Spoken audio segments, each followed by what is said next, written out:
Aujourd'hui, vous êtes là dans le cadre du dispositif Une seule couleur, celle du maillot. Plus principalement sur la semaine de lutte contre l'éducation, contre le racisme et l'antisémitisme. Le projet éducatif, c'est vraiment un pilier du projet club. Donc il y a le projet technique, la partie football, etc. Mais il y a aussi le projet éducatif. C'est pour ça qu'on a adhéré au programme éducatif fédéral. Vous êtes là tous par rapport à l'action qui a été faite quand on vous a présenté les nouveaux éducateurs. On avait fait un quiz par rapport aux discriminations et à toutes les discriminations. Donc là, on va aller un petit peu plus loin. On va vous montrer réellement des cas où il y a eu du racisme dans le football. C'est vous qui allez la décrire, d'accord ? Et c'est vous qui allez, on va dire, nous donner votre sentiment par rapport à ça. C'est devenu récurrent. On doit tous réagir. On doit faire quelque chose. Parce qu'on ne peut pas jouer comme ça. L'auteur présumé des propos est toujours en garde à vue et une plainte a été déposée.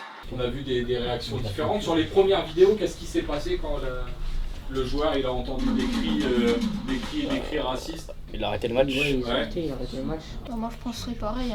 Tu ferais quoi? Je ferais pareil. Je quitterais le terrain. De ma part, j'ignorerais et j'encouragerais la personne victime parce que je trouve ça honteux par rapport aux supporters, alors que eux, normalement, leur but c'est d'encourager leur équipe. Tu lui dirais, ok, on joue, mais je suis avec toi, mais vas-y, viens, on continue à jouer. Ok. Personnellement, moi, si j'entends un cri de ça dans l'enceinte du stade, je demande à ce que l'arbitre il arrête le match, on rentre tous au vestiaire et après les instances prendront des décisions. Le fait d'arrêter le match, quelque part après, ça peut donner de l'importance à la personne qui émet ces genres de propos.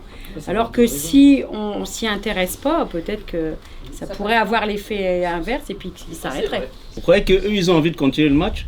Étant dans ces dispositions, ils vont rester concentrés? Je ne pense pas. Ils ont bien fait d'arrêter le match.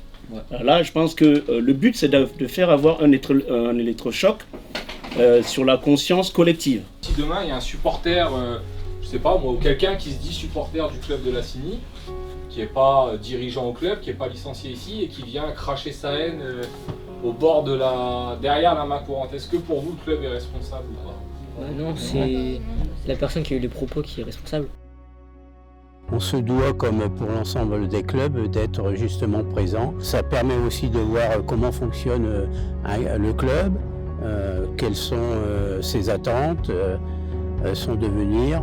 Le rôle du football, c'est d'abord des valeurs qui sont de respect, de travail en commun. On va vraiment le nommer, le racisme, vraiment la définition. Parce qu'il y a des mots, xénophobie, qu'est-ce que ça veut dire exactement? Donc on va faire un petit exercice de mots croisés. Nous avons eu l'idée de la partie mots croisés grâce à notre plateforme que nous avons, tous les clubs lieux de vie en commun. Et on s'est dit que en fait, on pouvait totalement le reproduire et que ça allait totalement dans le thème de la semaine et dans la continuité de nos actions passées. C'est important de revenir sur ces notions parce que c'est des choses qui choquent et qui peuvent faire très très peur. Haine, c'est une haine envers les personnes, les sujets d'origine. À mon avis, le 1, bah oui, après on fera ensemble. C'est pas suprémaciste, c'est le suprémacisme. Suprémacisme. C'est ce que je vous dis tout à l'heure, les gars. Je vous dis assimilation. C'est pas intégration qui n'est pas la même chose. Il y a de l'assimilation. Non, il n'y a pas qu'un. Il y a ça. Ça passe pas. Oh, mais si, ça passe. Wesh! Alors les gars, super. Yes. Je vais déposer des marqueurs, vous avez le temps de réfléchir un petit peu. Et chacun à votre tour, adulte, jeune, vous allez écrire un mot, un sentiment.